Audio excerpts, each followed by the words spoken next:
with James O'Brien. 12:48 is the time. As I mentioned to you yesterday, well, you wouldn't be able to listen to LBC without knowing that our Make Some Noise campaign is up and running with a specific mission to help the sort of charities that are going to not only be suffering from the economic impacts of the coronavirus crisis, but also, even in the relative good times, doing the kind of work that if they didn't do it, nobody else would. And I want to introduce you to Penny McKissock, who's the CEO and founder of the Southside project, the Southside Family Project, which works across Bath and northeast Somerset. To do what precisely, Penny? Hello. Hello. I'm just recovering from your previous caller. Incredibly She was pretty good, wasn't she? Take a deep breath.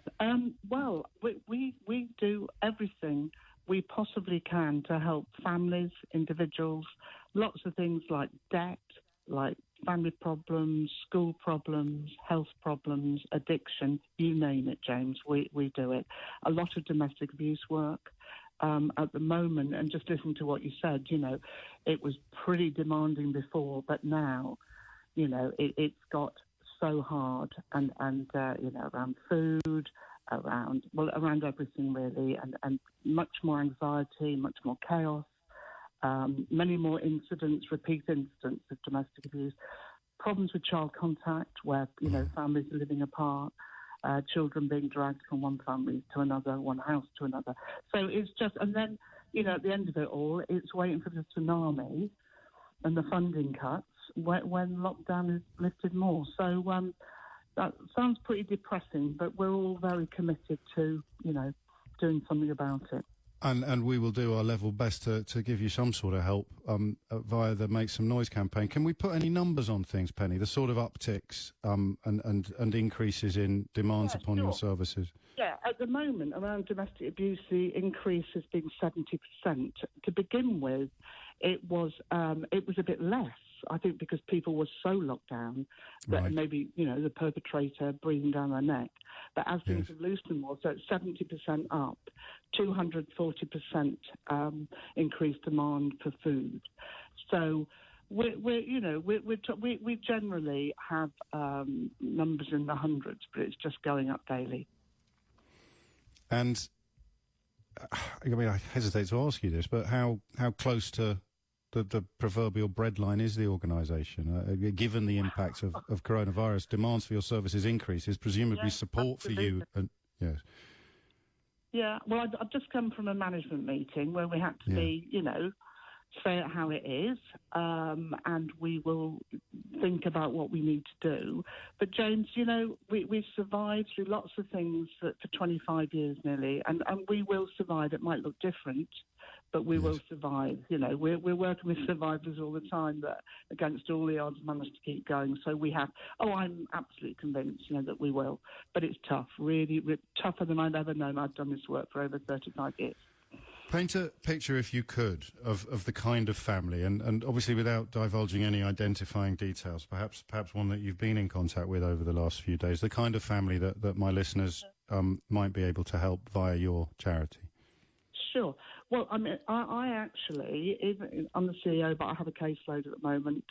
I don't want to say that's how desperate they are, but I'm, you know, and I've always said this in my hand in, because I think you need to know, you know, and I absolutely love the work. So a woman contacted me, really, really scared.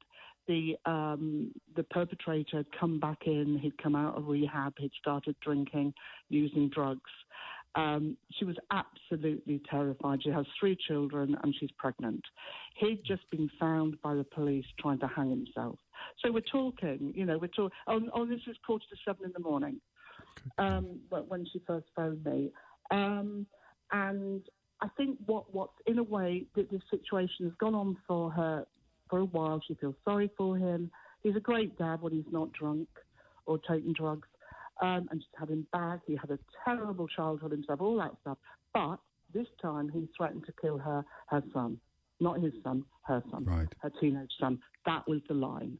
So I think, you know, that is like, can't go on anymore. It suddenly, something happened, you know, and she said to me, he's crossed the line. That's it. So, but now there's a fear, you know, we're putting everything in place for her to be safe.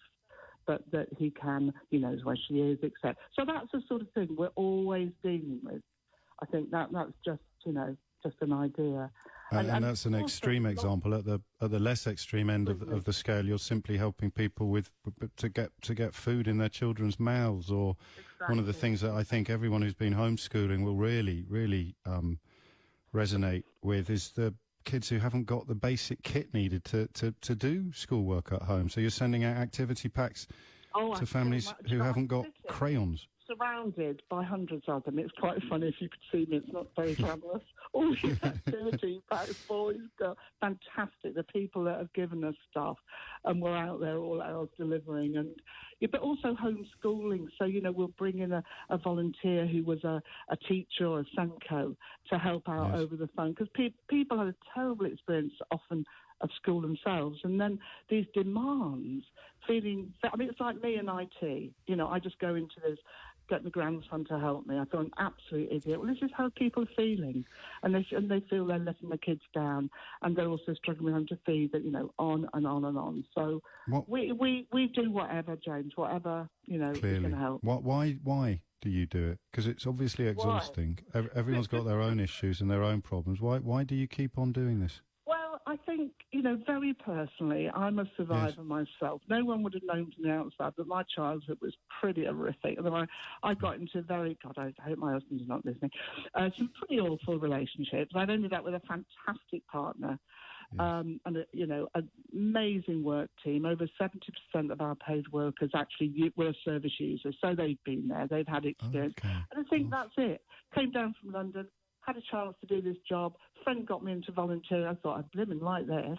Yes. It's just, I was in PR in London, came down here, got into all the estates around trying to save your soul then, aren't you? That's clearly part of the I don't know about saving my soul. I think my soul's all right.